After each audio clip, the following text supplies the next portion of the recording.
2월 19일 라디오 금천 뉴스라인 초대석 시간입니다. 네, 지난 2월 11일 날 시흥 이동의 한 주택가에 장애인 가족지원센터 개소식이 열렸는데요. 장애인 당사자가 아닌 가족지원센터인데요. 어떤 일을 하는 곳인지 또 자세히 알아보기 위해서 금천 장애인 가족지원센터 위성효 센터장님 모셨습니다. 네, 전국 장애인 부모 연대 금천 지회장님이시기도 한데요. 네, 반갑습니다. 안녕하세요. 안녕하십니까? 네, 반갑습니다. 목소리가 정말 아름다우시네요. 네. 감사합니다. 네, 오늘 밖에 또 눈이 많이 오고 있는데요. 네, 오시는데 뭐 미끄럽지는 않으셨는지 모르겠어요. 다행히 아직 바닥이 얼지 않아서요. 네. 괜찮았습니다. 네, 반갑습니다. 자, 우리 또 많은 청취자분들이 듣고 계실 텐데요. 간단하게 인사 한번 부탁드려 볼까요? 네. 안녕하세요. 저희는 이번에 11월에 사실은 네. 금천 장애인 가족지원센터 위탁을 받아서 개소식은 2월 네. 11일 날 했는데요. 위치가 사실은 지금 임시적인 공간이라서 아직 골목에 들어가 있어요. 네네. 그래서 그 부분을 조금 알리기 위함, 홍보하기 위함으로 네. 사실은 개소식을 좁아도 그 센터에서 진행을 했었고요. 네네. 시흥 이동 네. 탑골로에 있고 거기에는 1층이 경로당, 산장 경로장이고 2층을 우리가 임시 공간으로 사용하고 있습니다. 네네. 개소식 열린 소식까지 다 얘기가 됐네요. 또 그 개소식 어떻게 보면 상당히 큰일이잖아요. 큰일을 치르셨는데 또 모르는 분들을 위해서 또 지원센터가 어떤 일을 하는 곳인지 소개 좀 부탁드리겠습니다. 네. 가족지원센터라는 것이 사실은 그 부모들의 활동으로 이 정책이 꼭 필요하다고 네. 이런 시스템이 꼭 있어야 된다고 사실은 부모들이 그 부모 활동으로 통해서 이루어진 정책이고 그래서 어떤 것이 제일 문제였냐면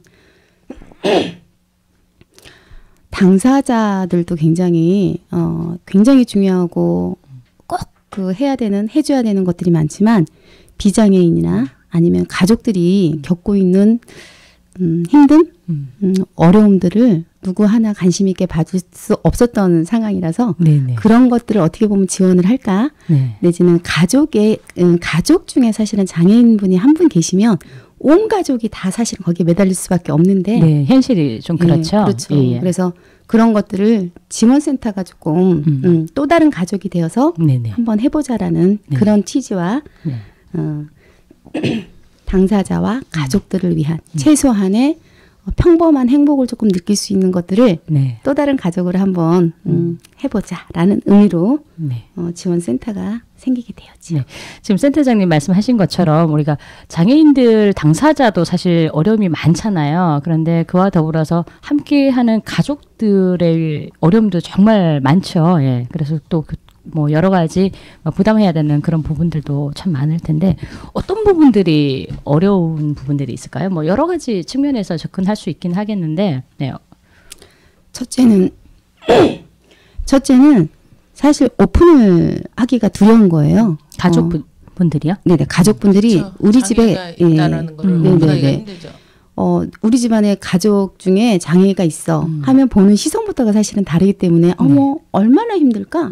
아유 힘들겠다라고 사실은 그렇게 그냥 선입견을 가져버리시니까 네. 어디 가서 위축되거나 이걸 마음대로 오픈을 못하거나 그래서 방에만 사실은 데리고 있거나 그렇다고 해서 금천구가 지금 그런 고등학교를 졸업한 아이들이 사실은 갈 데가 없어요. 네네. 그래서 앞으로 이제 발달장애인의 평생교육센터가 내년에 이제 오픈될 계획으로 있긴 하지만 수용 인원이 사실은 30명밖에 안 돼요. 또 한계가 있는 거군요. 그래서 그 나머지 부분에 갈 수 없는 장애인분들은 네. 또 다른 방에서의 생활을 해야 되는 어려움.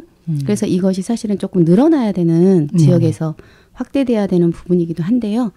일단 부모님들이 오늘도 제가 여기로 오면서 눈이 와서 걱정한 거 뭐냐면 우리 어머님들이 계속 아이들은 에너지를 발산하고 싶은데 그렇죠. 집안에 있으면 안 되니까 나가야 되는데 미끄럽고 눈이 오면 부모님들은 아이를 따라가야 돼요. 근데 성인이고 좀 큰 아이들은 정말 케어하기가 힘드니까 뒤에서 따라가는 그렇죠. 정도인데 그렇죠. 눈이 오면 정말 오늘도 힘들겠구나라는 생각을 먼저 해서 굉장히 오늘은 조금 길이 미끄러울까봐도 걱정이었지만 가족분들이 집에서 오늘 종일 집에 있어야 되겠구나라는 생각 때문에 가슴이 조금 아팠지요. 네, 역시 센터장님이다 보니까 가족분들을 이렇게 생각하시는 마음이 네, 느껴지네요.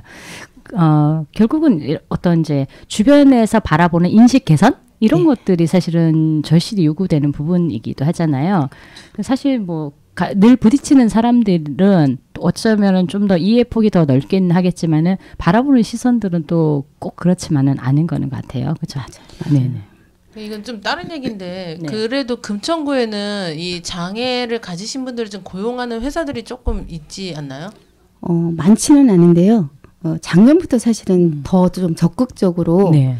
구나 장애인 복지관이나 이렇게 좀 신경을 써서 장애인을 좀 채용할 수 있는 이제 뭐 공공근로 내지는 기업들하고의 네. 어떤 몇 명이라도 취업을 할 수 있는 그런 과의 노력 이런 것들이 좀 있어서 네네.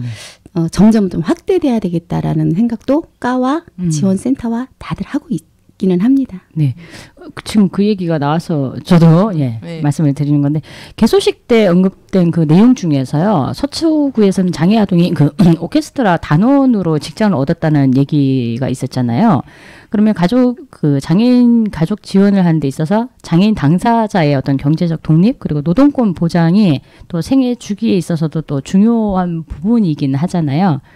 그러면 지금 현재 금천구의 장애 아동의 어떤 향후의 취업 현실을 조금 더 구체적으로 좀 들어볼 수 있을까요?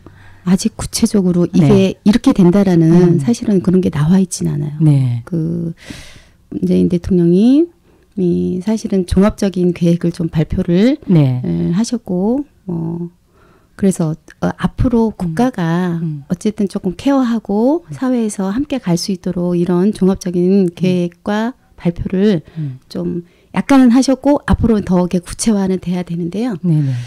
저희 구가 사실은 구 차원에서라도 장애인 일자리, 사실은 장애인 일자리를 먼저 생각하기 전에 사실은 정말 고등학교 졸업하면 갈 데가 없는 성인이 된 아이들을 네. 케어할 수 있는 것보다 그것을 더 먼저 우선시 우선시해야 돼야 되는 되는 게 거예요. 있는 거죠. 예, 네네. 예. 그렇죠. 아무래도 왜냐하면 그러니까 장애인 작업보호, 주간보호 센터 이런데 TO가 네네. 안 나거든요. 그거는 이제 무슨 연도가 언제까지 이런 게 없기 때문에 네. 그 TO가 날 수도 없어요.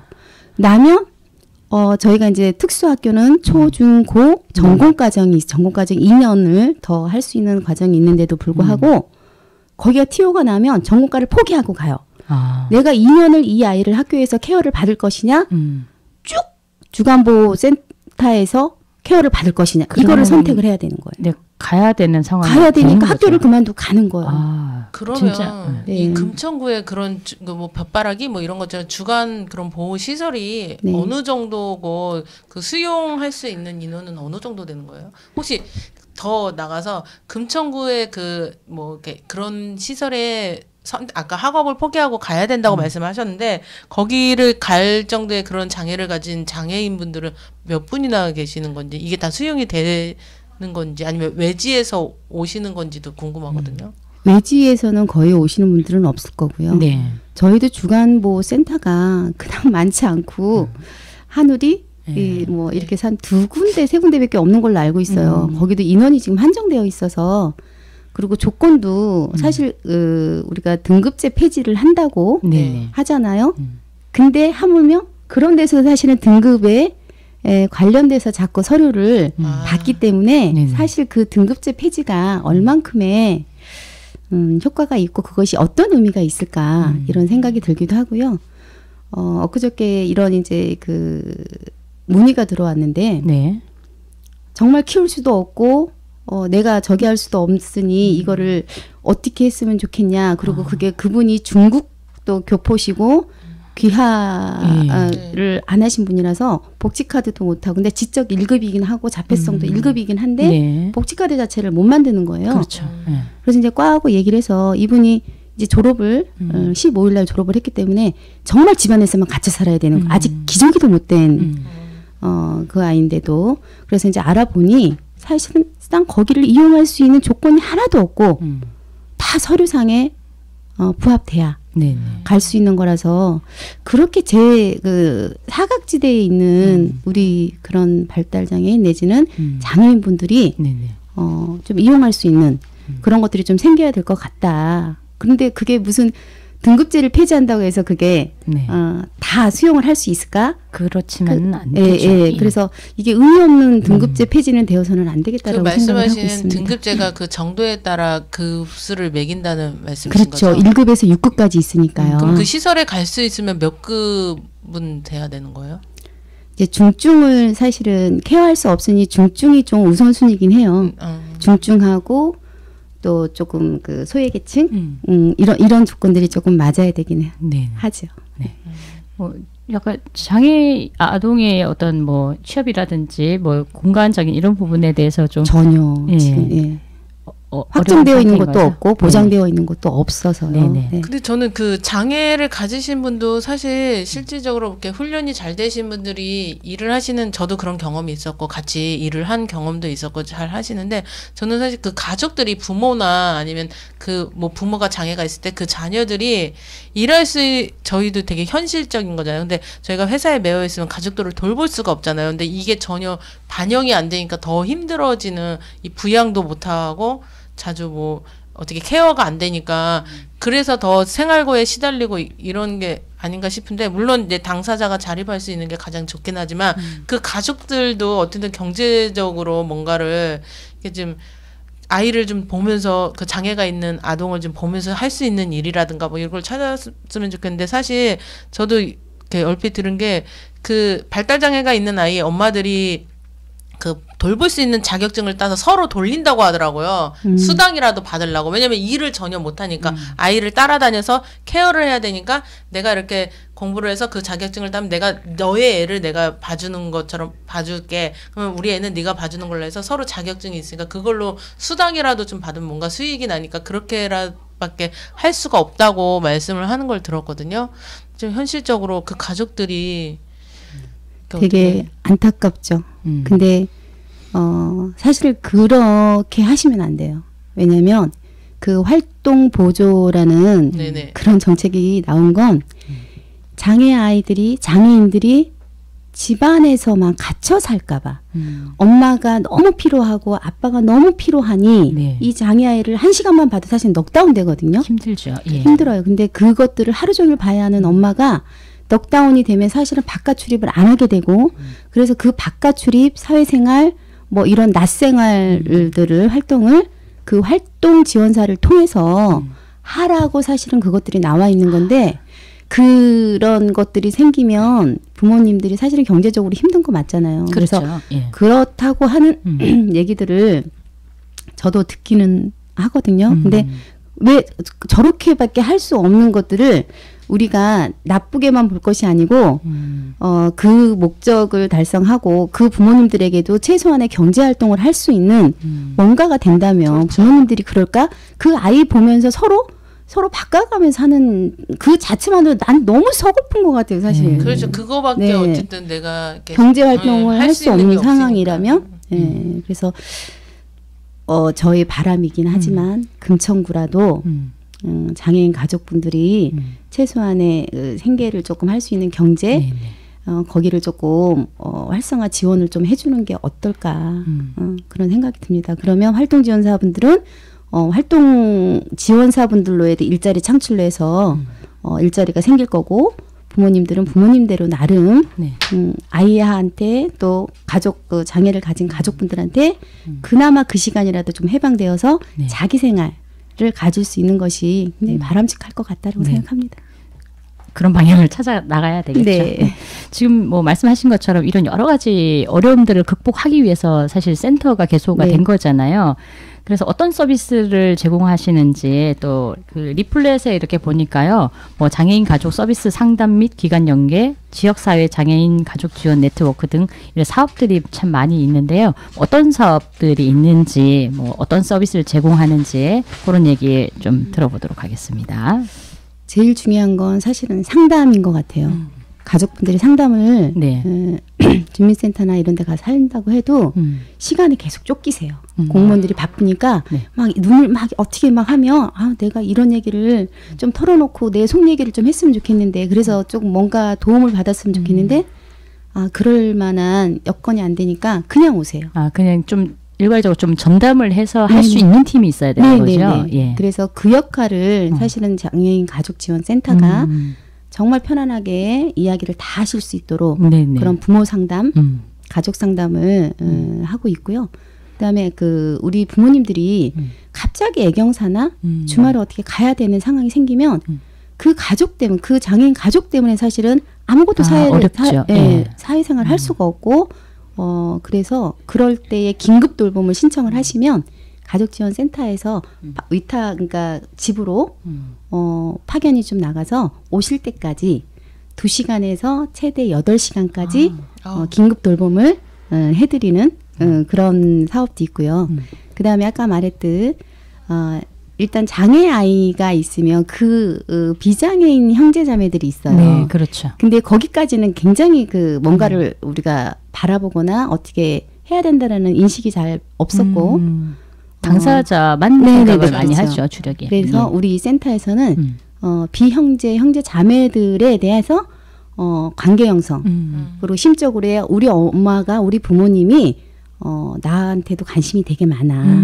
나는 사랑받지 못하는 게 아니고 제껴지는 게 아니고 정말 나를 많이 사랑하고 있어라는 이런 느낌을 조금 갖고 관계 형성이 되고 인성이 조금 자랄 수 있도록 그런 같이 엄마랑 비장애인 형제랑 같이 할 수 있는 프로그램 뭐 이런 것도 좀 진행하고 있고요. 사실 그런 부분들이 상당히 중요한 것 같아요. 아무래도 부모님 입장이 되면은 아무래도 장애가 있는 가족한테 좀 더 많은 비중이 관심이 가게 되잖아요. 그런데 또 비장애인 가족들 같은 경우에는 본인의 어떤 사춘기나 이럴 때 관심을 못 받게 되면은 그런 거에 따른 마음의 상처 이런 것들도 충분히 있을 수 있을 것 같아요. 그래서 장애 아이가 형제나 자매가 있으면 사실 그 위든 아래든 형제가 후천적으로 사실은 그렇게 또 따라가는 경우도 있어요.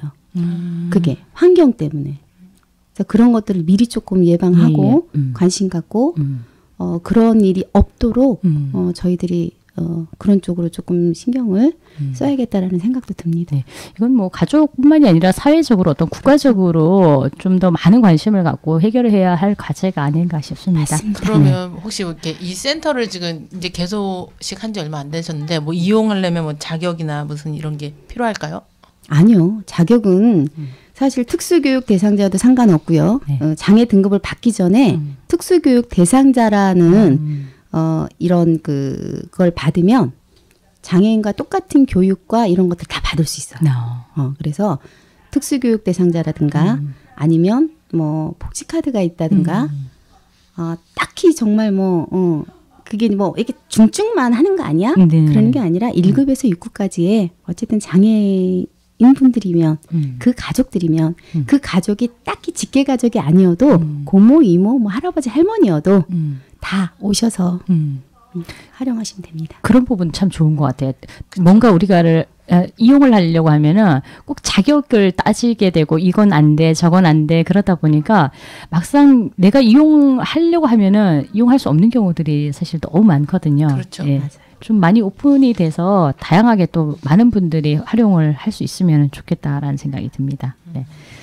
자, 작년 또 얘기가 다시 한번 나오겠는데 금천 장애인 부모 연대에 참석했을 때 일본 같은 경우에는 국가 책임제로 각 부처마다 뭐 장애인 가족에게 필요한 뭐 어떤 부분들을 지원하는 게 있잖아요. 그러면 교통비 같은 경우에는 도로교통부가 뭐 문화비 있는 뭐 문화관광부가 뭐 이런 식으로요. 그런데 이에 비해 우리 정부가 좀 아쉬운 부분이 있다라면은 또 그 중에 또 혹시 금천 장애인 가족센터에 꼭 좀 도입이 됐으면 하는 뭐 이런 지원이나 정책 이런 것들이 있으실까요?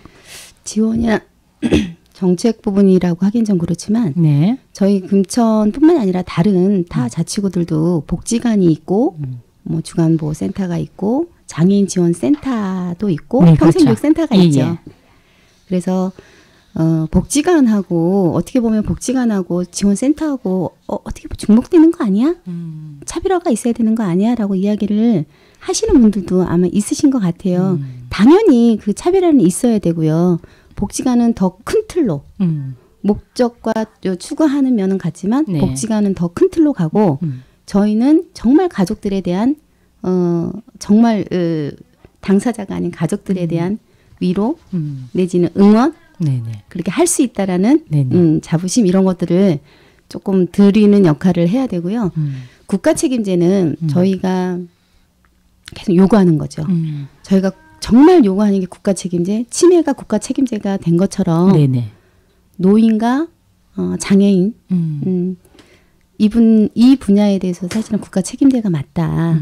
그리고 가족들이 사실은 이 삶이 너무 좌절을 하다 보니까 원치 않게 본인이 원치 않게 정말 그 자살 충동을 느껴서 운명을 달리하신 분들도 매 해년마다 굉장히 늘어나고 있습니다. 그렇죠. 네. 그 부분에서 되게 안타까운 게 정말 그분들이 도움을 요청할 때가 정말 있었다면 네. 그렇게까지 죽음을 선택하고 동반 자살을 할 수밖에 없었나? 그렇게 케어 안 되는 분들이 어떻게 그리고 굉장히 치료비가 비쌉니다. 치료비가 이런 그 물리치료나 작업치료는 만 원 단위에서 해결이 네네. 되지만 미술 내지 인지 언어 뭐 이런 부분은요 30분에 40분에 45,000원씩 해요. 상당히 부담스러운. 굉장히 네. 부담스럽죠. 예. 그래도 그 아이를 조금이라도 더 나아보겠다고 가족들을 조금 더 낫게 해보겠다고 해야 되는 거죠. 네. 네. 대출을 받아서라도 내지는 빚을 얻어서라도 네네. 줄여가면서까지라도 그 가족분들에게 굉장히 투자를 네네. 투입을 거의 수입의 거의 한 뭐 60%가 많은 부분들을, 네네 가죠. 그러니까 기본 몇백도 들어가고요. 경제적인 부담이 많은 거죠. 많죠, 예. 굉장히. 많죠. 그래서 그런 것들에 대한 집중적인 케어를 할 수 있는 바우처. 그러니까 바우처가 있긴 해요. 학교를 다니면 굿센 바우처가 있고 12만 원에 장애를 가지면 장애 바우처가 있긴 한데 거기 이제 자기 본인 부담금도 들어가 있죠. 네, 들어가 있기 때문에 그 돈도 조금 부담스러운 분들, 그 돈을 못 내서 사실은 그거를 활용 안 하시는 분도 있어요. 그러니까 보통 그 아이가 장애가 있으면 엄마는 이 아이한테 올인할 수밖에 없어요. 그래서 아이의 경제 활동 자체가 불가하고 아빠는 어쨌든 또 이 치료비나 이렇게 하려면 또 계속 밖에서 계속 일을 해야 되고 해야죠. 예. 이러니까 그 사실 그 장애가 첫째가 장애가 있을 경우에 둘째를 아예 생각을 아예 안 하시더라고요. 얘도 이렇게 힘든데 혹시 둘째도 그럴까봐. 그리고 두 아이까지 내가 부양하기에는 너무 힘들다 이렇게 하니까 그렇게 얘기하는 것도 현실이 너무 씁씁하긴 해요. 그리고 저는 이게 또 딴 얘기긴 한데 저희 큰애가 초등학교 때 사실 이렇게 특수학교가 그 뭐 장애가 있는 아이들이 다니는 특수학교가 따로 있지만 일반 초등학교에 같이 저희 반 그 같은 반에 있었거든요. 그 약간 발달 장애인 아이가 있어가지고 같이 미술 숙제를 저희 집에서 와서 같이 이렇게 하는데 사실 나도 이제 하도 그 애를 1학년 때부터 봐왔기 때문에 그냥 그런가 보다 해서 저는 전혀 몰랐었어요. 근데 같이 그림 그리러 집에 왔는데 저는 이제 친구가 왔으니까 간식도 주고 그랬는데 아이 스스로도 움츠려 있더라고요. 그게 너무 좀 짠했어요. 그러니까 그런 시선으로 나는 바라보지 않았는데 얘 스스로도 그렇게 벽을 쌓고 있구나. 그래서 그렇구나 해서 이제 저희 아들한테도 그냥 허물없이 저희 아들도 친하게 지내는데 얘가 어느 순간부터 고학년 되니까 사라졌어요. 전학을 갔다고 그러더라고요. 그러니까 이게 어느 정도 저학년까지는 같이 어울리면서 하는 게 저는 사실 졸업할 때까지 그 아이랑 같이 다니면 아이들의 무슨 그런 것도 많이 달라질 거라고 하는데 스스로 움츠려서 이렇게 하게끔 만드는 그 현실이 참 그 애한테 미안하더라고요. 근데 이런 사례가 굉장히 많이 그렇죠. 있죠. 특수학교에 중학교 정도 되면 정말 티오가 없을 정도로 경쟁이 대단해요. 왜냐하면 그게 어떻게 보면 부모들의 욕심이기도 한데 저희는 저희 딸을 특수학교를 처음부터 보냈는데요. 그 이유는 그거였어요. 이 아이가 아프고 장애를 가져서 지금 이렇게 사는 것도 어찌 보면 되게 불행하기도 하고 안쓰러운데 일반 학교에 보내서 이해 못하는 아이들과 요새 아이들이 되게 똑똑하잖아요. 네, 그렇죠. 놀이를 하더라도 이해를 못하고 이렇게 하면 다 따를 시키기 마련이에요. 안 껴주고 그러면 네네. 그 아이는 인성은 잘할 텐데 그 상처를 다 받겠구나. 예, 그렇죠. 그러면 나는 내가 부모로서 해야 될 일은 내 아이의 행복 추구권을 생각하자. 였고 거기에서 따돌림 받고 안 껴주고 왕따를 당하고 이러면서 상처를 받느니 특수학교에 가서 이 아이가 자존감도 살리고 이렇게 했으면 좋겠다라고 저는 선택을 한 거고 다른 학부모님들은 모방을 좀 했으면 좋겠다라고 생각을 하세요. 일반 학교에 특수학급이 있는 그 학교를 가서 일반 아이들을 보고 모방을 해라. 그러다가 중학교에쯤에 가면 이제 갭 차이가 되게 많이 벌어지잖아요. 그러니까 그때 이제 특수학교를 보내려고 오세요. 그러면 그 아이는 그 아이대로 중학교에 오면서 새로운 이런 그 중증 아이들이나 자폐 아이들이나 이런 아이들하고 또 활동, 학교 생활을 하려면 그 나름대로 또 힘들고 적응하려면 또 힘들고 그래서 부모님들이 열린 마음으로 우리 아이들을 잘 키워서 대학을 보내서 대기업을 보낼 거 아니라면 아이들에게도 충분한 이런 우리 지역의 시설과 기관과 등등을 다 이렇게 활용을 해서라도 조금 더 배울 수 있는 기회들을 조금 많이 주고 그리고 아이들은 우리가 집에 있는 시간 외에는 다 학교에 있거든요. 네네. 학교에서 정말 행복하게 잘 지냈으면 좋겠다. 그리고 특수학교를 보내도 돌봄이라는 개념보다는 아이가 뭐 하나라도 또 내지는 함께 그 아이들이랑 같이 공부를 하면서 그 아이들에게 못하는 아이들을 내가 조금 더 해주고 뭐 이런 것들을 스스로 배우기도 하거든요. 네, 그렇죠. 그래서 그런 것들에 대해서 부모님도 좀 생각을 해보면 어떨까. 그냥 무조건 모방을 했으면 좋겠다라는 생각은 조금 한 번 더 생각을 해보시고 결정하시면 어떨까 싶습니다. 네, 그 서울 정문학교처럼 이렇게 장애아동 대상 학교가 따로 있기는 하잖아요. 있지. 예. 그러면 해외 같은 경우에는 장애 여부와 상관없이 비장애인 아동과 함께 학습하는 그런 환경이 갖춰져 있다고 알고 네네. 있잖아요. 저희도.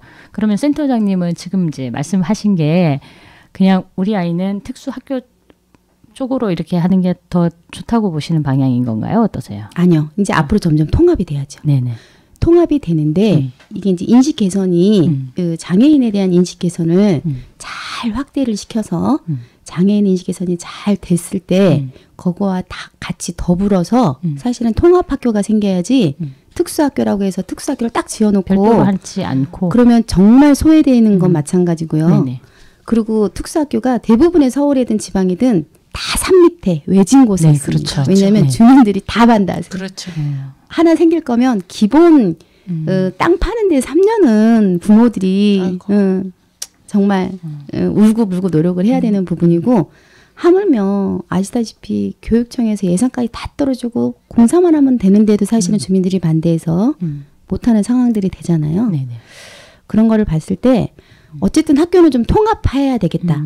점점. 네네. 대신 통합을 하는데 학생들이나 선생님들이나 그 장애인 인식 개선 내지는 그런 교육들을 좀 많이 확대돼서 잘 인식이 돼서 그때부터의 시작을 해가지고 전체적으로 좀 통합적으로 가면 어떨까 그렇게 생각합니다. 실제 저 같은 경우도 그 장애인 부모 인식 개선 이런 교육을 해본 적이 있거든요. 그런데 이게 장애인 부모만 대상으로 할 것이 아니라, 예, 그냥 일반적인 시민들도 사실은 이런 이렇게 알고 있는 것과 전혀 모르는 거는 차이가 많잖아요. 그래서 좀 주변에 어떤 사회적인 관심 그리고 교육이라든지 이런 것들이 있을 때 좀 한번 좀 받아보셔도 좋을 것 같습니다. 그래서 예. 저희가 이제 그 300인, 네. 50인부터 뭐 300인의 그 직원을 둔 네네. 회사는요. 의무적으로 의무고용제가 있고 인식 개선 장애인 인식 개선 교육이 의무화가 되었어요. 작년까지는 사실은 의무화는 아니지만 자꾸 권고하고 해야 된다라고만 했는데 법적으로 이제 의무화가 돼버렸기 때문에 그걸 필수로 받으셔야 되고요.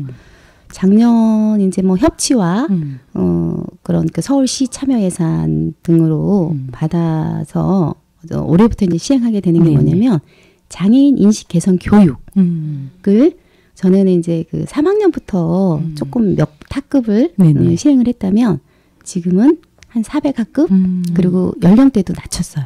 유치원, 어린이집. 아주 어려서부터 사실은 인식 개선 교육을 해야 된다라고 해서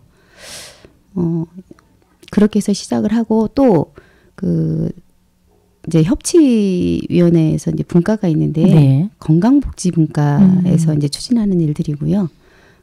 우리가 공원에 가보면 볼레드 그다음에 주차 못하게 턱이 있어요. 네네. 막아놓기도 하고. 예, 그렇죠.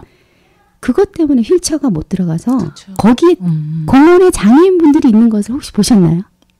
아, 거의 그런 못 거 보니까 보셨죠? 그렇죠. 네, 맞아요. 그러네요. 네네. 그래서 타 관악구나 다른 데는 그것을 계속 물리적인 환경을 자꾸 변화시키는 일들을 꾸준히 하고 있었거든요.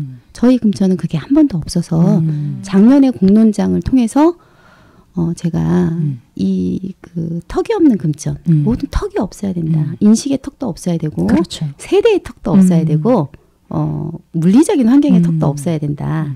그래서 공원 하나를 시범적으로 몸이 불편하신 어르신들이나 네네. 장애 아이들이 가서 그네를 타더라도 이게 이제 그 재활치료처럼 할 수 있는 위험하지 않게 하는 것과 턱을 없애고 이런 공사를 한 군데를 좀 시범적으로 해봐서 그것이 성공적으로 정말 좋으면 확대해 나가는 게 어떻겠냐고 진행 중입니다. 네, 좋은 사업이네요.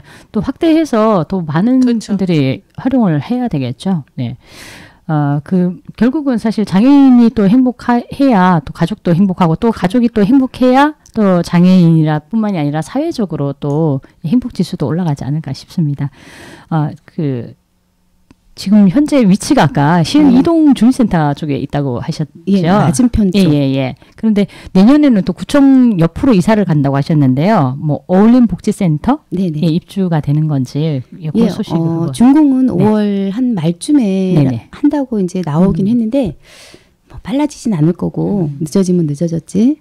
그 5월 말 정도에 준공을 하고 7월에 입주하는 걸로 사실은 되어 있어요. 네네. 그래서 늦어도 내년 안에는 들어가지 않을까 싶습니다.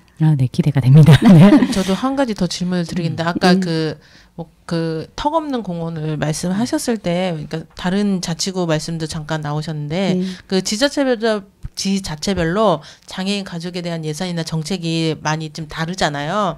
근데 금천구의 방향은 또 어떤지 혹시나 더 거기에서 더 아쉬운 점이나 뭐가 이게 너무 부족하다라고 하는 게 좀 있을까요? 근데 사실 저도 금천구에서 활동했을 때 좀 많이 뵀어요. 이렇게 청각 장애인들도 많이 뵀고 사실 버스 타고 제가 구로구에서 여기까지 출근을 했을 때 그 버스를 실제로 발달 장애가 있는 성인이 된 아들과 엄마가 같이 버스를 타서 금천구 어느 그 기관을 가시려고 매일매일 타는 모습도 많이 보긴 했거든요. 그래서 저는 사실 잘 모르지만 여기에 그런 센터가 있나 이런 생각 정도는 했는데 그래서 저는 금천구가 되게 잘 돼 있어서 이렇게 장애인가 있으신 분들 고용하는 회사들도 많고 이런 분들이 이쪽으로 찾아오시는구나라고 생각을 했었거든요. 근데 지금 말씀 들어보니까 아닌 것 같아서. 네, 아직은 좀 미흡하죠. 미흡하고 정말 이렇게 대두돼서 한 건 작년부터 사실은 대공론장에서 발표도 하고 왜 필요한지에 대해서도 이야기를 하고 그래서 얻어진 예산이 1억 한 천 정도.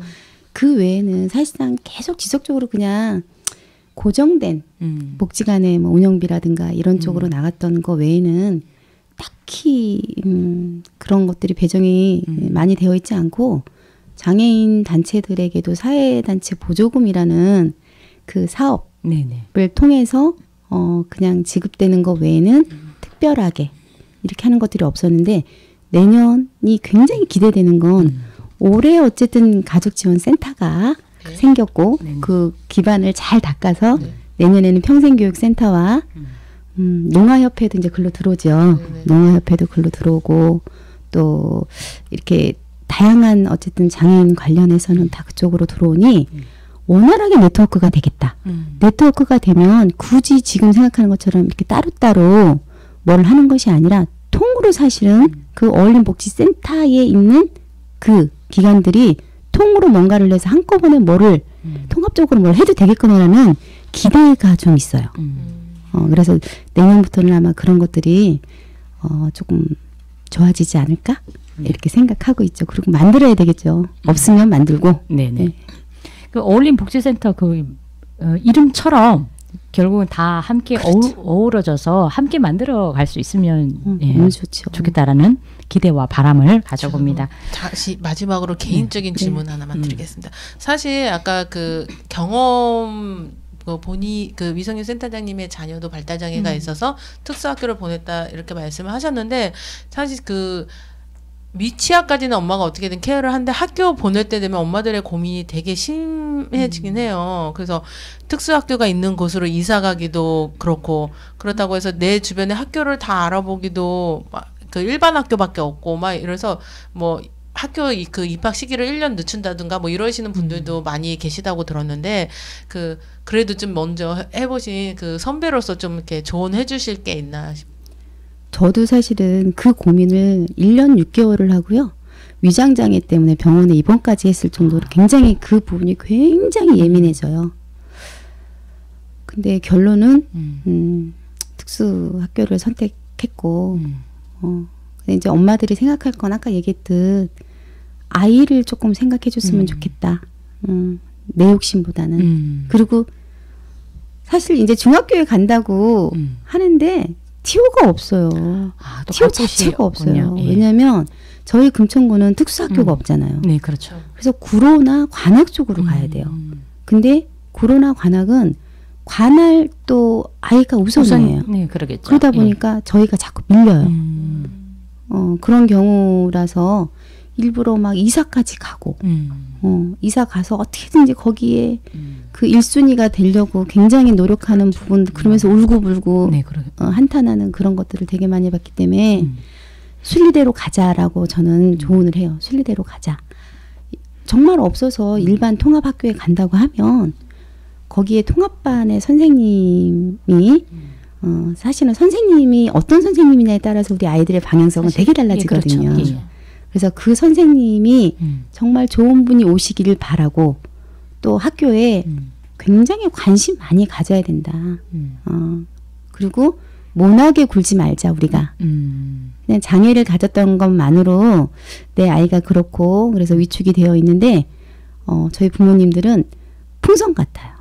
속에 이렇게 막 부풀어서 막 응어리가 다져 있는데 누가 톡 한번 건드리면 팡 터지죠. 그래서 방어적이가 되고 그래서 말투가 조금 격하게 말씀하시게 되는 부분도 좀 있고 뭐 그러시지 않은 분들도 되게 많지만 네네. 대체로 사실은 내 삶이 피폐하기 때문에 그럴 수밖에 없는 상황인 것 같아서 그런 부분을 조금 마음을 내려놓고 순리적으로 가자라고 생각을 해요. 얘기도 해드리고. 네네. 그런 지금 말씀하신 것처럼 그런 부분들을 우리가 지금 지원센터가 생기잖아요. 그런 부분에서 또 하나씩 해결을 해나갈 수 있으면 좋겠습니다. 제 바람이고요. 네네. 그래서 많은 분들이 지금 이게 현수막을 10개 다 걸고 홍보에 집중을 하는 이유는 모든 분들이 다 아셨으면 좋겠어요. 이 10,000명이 11,000명이 되는 장애인분들이 다 아셔야 되고 그래서 그 주위에 가족분들이 정말 힘들면 찾아올 수 있는 곳이 사랑방이 내가 언제든 가서 조금 울분을 토하거나 정말 걱정거리가 있어서 찾아오셨으면 좋겠다. 그래서 이번에는 홍보를 굉장히 많이 하는데 정말 대단하세요. 현수막 보시고 문의가 정말 많이 오세요. 예, 정말 많이 오세요. 근데 대부분이 토라는 것들이 나 이렇게 해서 연계 좀 해줘. 우리 아이가 치료를 못 받고 있는데 치료를 받을 만한 여력이 없고 해법님 4만 원, 4만 5천 원인데 그런 거를 저기 할 돈도 없고. 네네. 그래서 이런 치료를 좀 지원해 줄 수 있는. 근데 그래. 그럼 그 치료라도 받고 싶은데 사실상 대기자가 너무 많아서 또 그게 갈 수도 그렇죠. 없어. 이러니까 전문적인 우리가 어린이 재활병원이 있듯이 네네. 어린이 병원이 있듯이 금천구도 조금 어린이 소아 재활을 하는 데가 병원이 없어요. 맞아요. 없어요. 네, 금천이 없어요. 그래서 금천도 그런 쪽으로 자치구에서 조금 다른 그 병원들과 조금 업무 협약 내지는 뭐 MOU 좀 체결해서 없는 그렇게 소아 재활과 이런 것들을 조금 같이 만들어서 없는 것을 만들면서 우리가 조금 저렴하게라도 활용할 수 있었으면 좋겠다. 그리고 이동 차량이 없으면 되게 가기 힘들어요. 병원들이. 그렇죠, 네, 그래서 가까이 우리 금천에서라도 그런 게 조금 생겼으면 어떨까. 다 희망하시던데요. 네, 그렇죠. 하나 문제점들은 또 하나하나씩 해결을 하고 또 우리가 사회적으로 관심을 갖고 네, 주변에 있는 사람들부터 인식 개선이라든지 이런 것들이 필요하지 않을까 싶습니다. 자, 마지막으로 예, 한 말씀 하신다라면은 예. 예. 네. 마지막으로 한마디 한다면 네. 사실은 우리 부모들이 이제 정말 세상을 바꾸는 특별한 어깨동무에 어깨동무를 할 수 있는 가족분들을 굉장히 필요로 하세요. 네네. 그래서 지원센터는 지원센터 나름대로의 역할을 하겠지만 우리 주민분들이 이거를 계기로 그분들의 정말 평범한 친구가 조금 되어주거나 가족이 조금 되어주셔서 그분들이 혼자 울거나 혼자 속상해서 방에만 있거나 이렇게 좀 안 되게 우리 주민분들이 좀 관심 많이 가져주시고요. 일부러 막 잘해주려고가 아니라 정말 그냥 일상 친구 대하듯 언니 대하듯 동생 대하듯 이렇게 해주셨으면 너무 감사하겠다 생각이 듭니다. 자, 특별한 어깨동무의 가족이 되어주실 거죠? 그럼 저희 라디오 금천도 함께하도록 하겠습니다. 네. 자, 오늘 이 시간에는요 금천 장애인 가족지원센터 위성효 센터장님 모시고 네 말씀 들어봤습니다. 감사합니다. 감사합니다. 고맙습니다. 네, 지금까지 뉴스라인 초대석 시간이었습니다.